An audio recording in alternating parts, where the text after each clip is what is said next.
প্রিয় বন্ধুরা, কি ভাবছেন এটি কি সিলেট?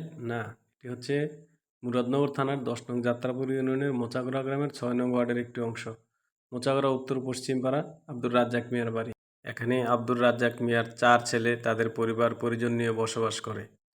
গত কয়েকদিনের প্রবল বর্ষণে আশেপাশে বৃষ্টির পানি নিষ্কাশনের ব্যবস্থা না থাকার কারণে তাদের বাড়িটি বৃষ্টির পানির নিচে তলিয়ে যায়।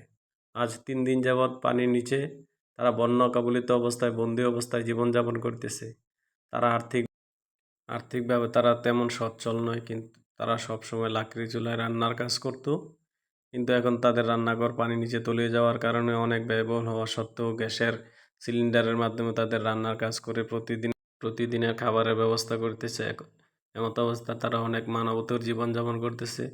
এলাকার মেম্বার এবং চেয়ারম্যানকে এই বিষয়ে জানিয়েছেন, তারা কোনো সুরাহা না করার কারণে এই পরিবারগুলো চরম দুশ্চিন্তায় ও মানবতরভাবে জীবনযাপন করিতেছে। চলুন আমরা তাদের মুখ থেকে তাদের এই অসহায়ের কথা শুনি। আচ্ছা, আপনাদের এখানে এই পানিবন্দী অবস্থা আপনারা কতদিন যাবত আছেন? আজকে 3 দিন যাবত পানির এরকম সমস্যা। এই আপনাদের বাড়ির মধ্যে পানি উঠছে না? হ্যাঁ, বৃষ্টির পানি? হ্যাঁ, বৃষ্টির পানি। এই পানিকে সরার কোনো ব্যবস্থা নাই? মেম্বার চেয়ারম্যানের বলছিলাম, হেরা কোনো ব্যবস্থা করছে না। আচ্ছা, এই পানিটা সরার কোনো সরানোর ব্যবস্থা আছে, হ্যাঁ, কিন্তু নাকি মাছ নাকি পুকুরে পানি দিলে মরে যাবো। পুকুরতে তো পানি সরে জায়গা, তারপরে তারা দেয় না পানি সরাইতে। পুকুরে মাছ মরে যাবো, আমরা জায়গা পানি দেওয়া যেত না। আমরা পানি যেমনি মন সেমনি। এইরকম বৃষ্টির পানি কি অন্য সময়ও জমছিল আপনাদের উঠানে এসে? কোনো সময় জমছে না, এই আসলে উঠছে পানি। এবার অনেক বৃষ্টি হওয়ার কারণে আপনাদের উঠানে সব পানি উঠে গেছে।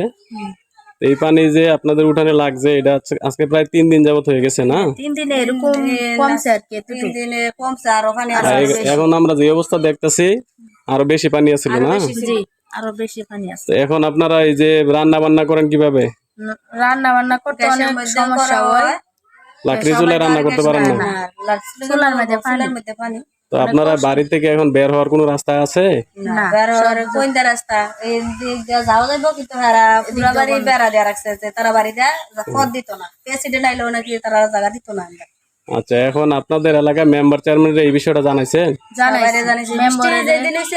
আমরা জানাইছি, ভিডিও করছি, করে নিয়ে দেখাইছি, কইছে তারা একটা ব্যবস্থা করবো, কিন্তু এখন যদি কেউ দিয়েও চাইছেন। আচ্ছা, আপনারা কি আপনাদের এই বন্যামুক্ত আপনাদের এই বাড়ির পানি সরে যাক এবং বৃষ্টির যেই সময় আসে বৃষ্টির পানিটা যাতে সুন্দরভাবে সরে সেই ব্যবস্থা চান? জি চাই।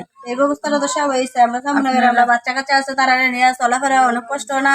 স্কুল মাদ্রাসা যাইতে পারে না, আমরা গড়তে বাড়িতে পারি না, বাচ্চা কাচ্চা নিয়ে অনেক সমস্যা আছে। এই পরিবারগুলো আজ 3 দিন যাবৎ পানিবন্দী অবস্থায় আছে। তাদের ছোট ছোট বাচ্চা ছেলে মেয়েদেরকে নিয়ে অনেক কষ্টের দিনানিপাত করতেছে। এই পরিবারগুলো আর্থিকভাবে অসচ্ছল হলেও এখন জীবনের তাগিদে গ্যাসের চুলায় রান্না করে তাদের দিন যাপন করতেছে। তাই স্থানীয় প্রশাসন ও ঊর্ধ্বতন কর্তৃপক্ষের দৃষ্টি আকর্ষণ করছি তাদেরকে বৃষ্টির পানিবন্দী অবস্থা থেকে মুক্তির ব্যবস্থা করার জন্য।